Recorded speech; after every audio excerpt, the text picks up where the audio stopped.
একটা মুসলমানের সবথেকে বড় পরিচয় নামাজ। নবী বলেন বাইনাল আবদি ওয়া বাইনাল কুফরি তারকুস সালাহ। বেঈমান আর মুমিনের ব্যবধান হলো নামাজ। বেঈমান নামাজ পড়ে না, মুমিনেরা নামাজ ছাড়ে না। আল্লাহ বলেন বান্দা দুনিয়াতে তোরে পাঠাইলাম, আখিরাতের সম্বল অর্জন কর।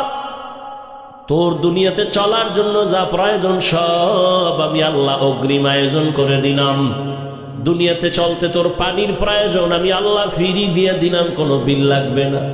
দোকান থেকে এক বোতল মাম কিনতে যাও, আধা লিটার 15 টাকা 20 টাকা তোমার টাকা দিতে হবে।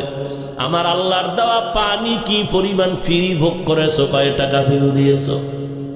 ও বান্দা, আল্লাহ বলেন দুনিয়াতে চলতে তোমার প্রয়োজন আলো, আমি আল্লাহ সূর্য দিয়া চাঁদ দিয়া ফ্রি ভাবে তোমার আলো সার্ভিস দিয়ে দিলাম, কোনো বিল চাই নাই। দুনিয়াতে চলতে তোমার বাতাসের প্রয়োজন, আমি ফ্রি করে দিলাম, কোনো বিল লাগবে না। ও বান্দা, তোমার চলার জন্য রাস্তার প্রয়োজন দিলাম, খানার প্রয়োজন তাও আয়োজন করলাম।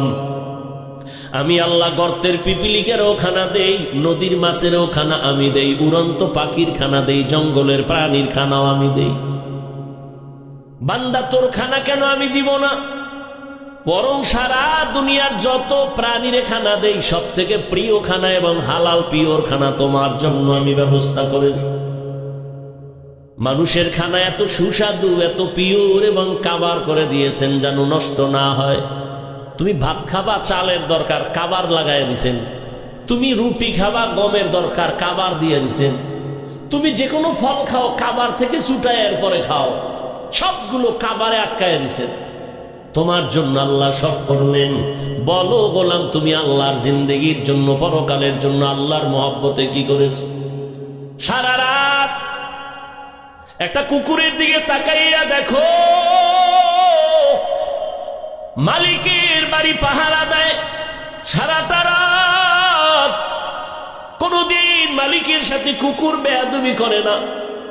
একটু বলবানি রে যুবক বাবা, ওই কুকুর সারা রাত পাহারা দিয়ে বেতন কত পায়? 1 টাকাও বেতন নাই, বরং লাথি আর গালাগালি পায়। আজও পর্যন্ত কোনো প্রমাণ কেউ দিতে পারবে না যে কুকুর মালিকের সাথে বেয়াদবি করেছে।